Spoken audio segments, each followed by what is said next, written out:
Welcome back, another episode. 2 years ago, there was a lot of excitement surrounding Bel-Air, the dramatic remake of the cherished classic comedy The Fresh Prince of Bel-Air. Morgan Cooper, a resident of Kansas City, reimagined the pop culture staple as a fan video that he posted to YouTube in 2019. The film created such a stir that Will Smith agreed to serve as an executive producer. The first season's popularity and the show's portrayal of class conflicts, as well as new characters like Carlton as an undercover addict and Hillary as a gourmet influencer, led to the production of a second and now a third season. But compared to the first 2 seasons, the most recent release deviates a little more. Season 3 takes place during the summer as opposed to the school year, putting Will and Carlton in a country club setting that is usually only seen by young white children on television. Will is even more removed from the life he knew in Philadelphia in this place. For the first time ever, Will is inspired to consider a life in which basketball is not his only passion by his admiration for Quentin, the unconventional entrepreneur who made his fortune without sacrificing his culture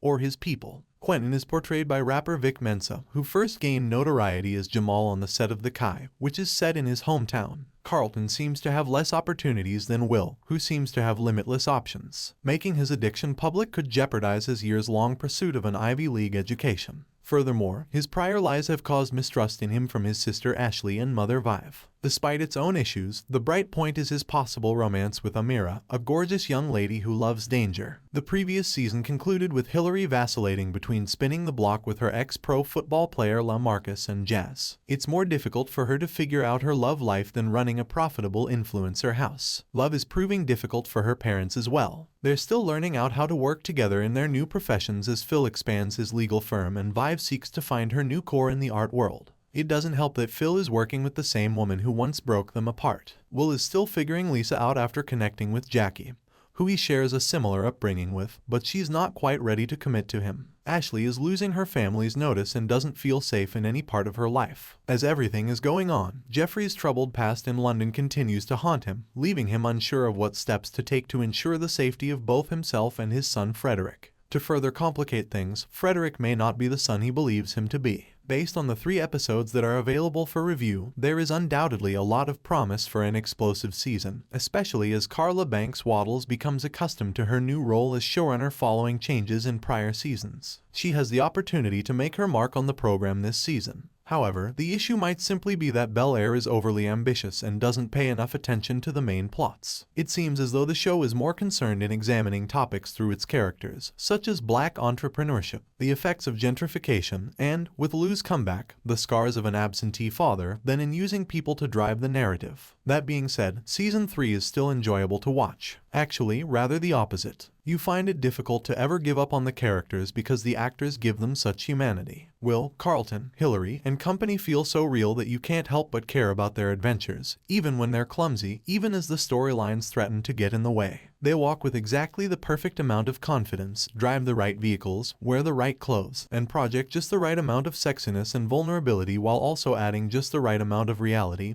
and aspiration to keep you captivated. As Zendaya may say, their Riz meter is through the roof. For more videos, subscribe.